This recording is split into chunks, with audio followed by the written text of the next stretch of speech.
देवरिया हत्याकांड मामले में यूपी सरकार एक्शन मोड में है। एसडीएम, सीओ समेत राजस्व और पुलिस विभाग के 15 अफसरों को सस्पेंड करने के बाद अब बुलडोजर चलाने की तैयारी शुरू हो गई है। प्रेम यादव के घर पर शुक्रवार शाम तहसील प्रशासन ने नोटिस चस्पा कर दिया है।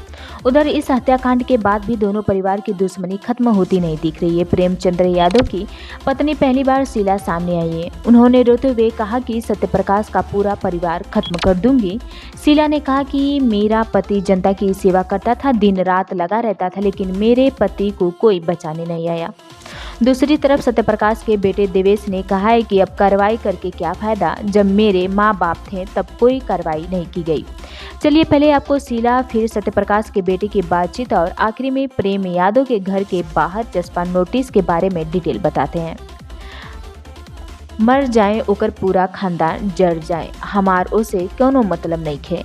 हमार मर्दा त पूरा जनता के सेवा करेला, रात बिरात जनता के सेवा करेला।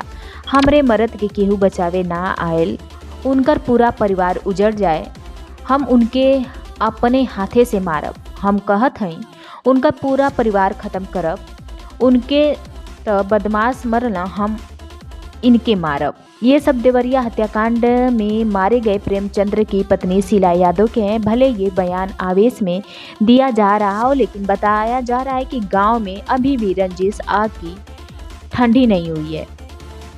प्रेम की हत्या के बाद उनके परिजनों ने सत्यप्रकाश दुबे समेत उनके परिवार के 5 लोगों की हत्या कर दी थी। पुलिस ने इस केस में 27 नामजद समेत 77 लोगों के खिलाफ हत्या की एफआईआर दर्ज की थी। इस हत्याकांड में प्रेम के पिता और भाई समेत 20 से अधिक लोग अब तक गिरफ्तार कर जेल भेजे जा चुके हैं। प्रेम यादव की पत्नी शीला यादव ने सवाल पूछा गया है कि प्रेम की हत्या के बाद सत्यप्रकाश दुबे समेत उनके परिवार के भी 5 लोगों की हत्या आपके लोगों ने की है। इस पर वह भड़क गए, कहने लगे मर जाएं, उनका पूरा खानदान जल जाए, उनसे मेरा कोई मतलब नहीं है। मेरा पति तो जनता की सेवा करता था, दिन रात वो जनता की सेवा में लगा रहता था, लेकिन मेरे पति को कोई बचाने नहीं आया था। सत्यप्रकाश दुबे का पूरा परिवार उजड़ जाए, मैं उन्हें अपने हाथों से मारूंगी। मैं कह रही हूँ उनका पूरा परिवार खत्म कर दूंगी। उन्होंने तो बदमाशों से मारा गया, लेकिन मैं उन्हें खुद मारूंगी। वहीं इन सब बीच मृतक सत्यप्रकाश दुबे के बेटे देवेश गर्ग ने भी पुलिस और प्रशासन की कार्रवाई पर बड़ा सवाल खड़ा कर दिया। 15 अफसरों के सस्पेंड के बाद सरकार की कार्रवाई के सवाल पर देवेश ने रोते हुए कहा, मैं इस कार्रवाई से बिल्कुल भी संतुष्ट नहीं हूँ, क्योंकि जब मेरे माँ बाप थे तब इन लोगों ने कोई कार्रवाई नहीं की थी। वो लोग तो हमारे लोगों के बकरे की तरह काट कर सुला दिया। अब कार्रवाई करने से क्या फायदा? आखिर आबादी की जमीन पर आरोपियों का मकान क्यों नहीं गिरा रहा? पता चला है कि 6 बुलडोजर खड़े हैं। आखिर किस समय के लिए वो खड़े किए गए हैं? मैं तो यहाँ तक कहना चाहता हूँ कि मेरी ज़मीन की भी जांच कराई जाए। अगर मेरा मकान भी सरकारी ज़मीन पर है तो उसे गिरा दिया जाए। इससे ज़्यादा मैं और कुछ नहीं कह सकता हूँ, क्योंकि मेरा मानसिक संतुलन अभी ठीक नहीं है। दरअसल 2 अक्टूबर की सुबह रुद्रपुर के फतेहपुर गांव में पूर्व जिला पंचायत सदस्य प्रेमचंद्र यादव की जमीन विवाद में हत्या हो गई। उसके बाद गुस्साए प्रेम के परिवार और उनके लोगों ने सत्यप्रकाश दुबे समेत उनके परिवार के 5 लोगों की हत्या कर दी। इस मामले को मुख्यमंत्री योगी आदित्यनाथ ने गंभीरता से लेते हुए प्रमुख सचिव गृह संजय प्रसाद और डीजी स्पेशल प्रशांत कुमार को हेलीकॉप्टर से ग्राउंड रिपोर्ट लेने के लिए देवरिया भेजा।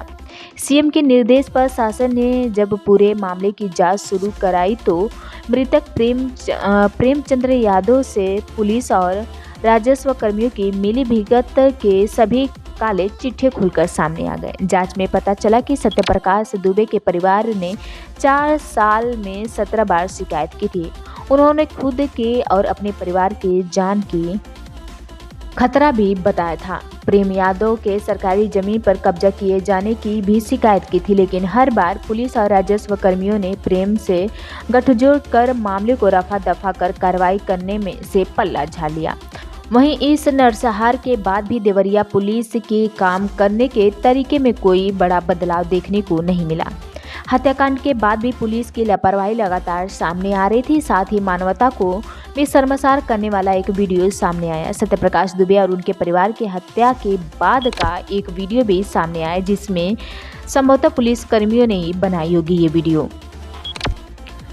वीडियो में दिख रहा है कि परिवार के 6 लोग एक ही जगह पर पड़े हुए हैं। सभी के गले कटे हैं, सिर से खून निकल रहा है। ऐसा लगता है कि सभी के सिर ईंट से कुच दिए गए हैं, फिर सभी को घसीटकर एक जगह फेंक दिया गया और फरार हो गए हैं। ये उस दिन का खौफनाक सीन है जिस दिन 5 लोगों की हत्या की गई थी। वीडियो में पूरे घर का सामान बिखरा हुआ दिख रहा है। दीवार की निकली हुई ईंटें, लाठी डंडे और किचन का सामान टूटा हुआ नजर आ रहा है। पास में रखा कपड़ों का बक्सा टूटा है। सबसे आगे लेटी नाबालिग बच्ची के हाथ पैर हिल रहे हैं। वहीं उसके बगल में लेटा एक बच्चा खून से लथपथ दिख रहा था।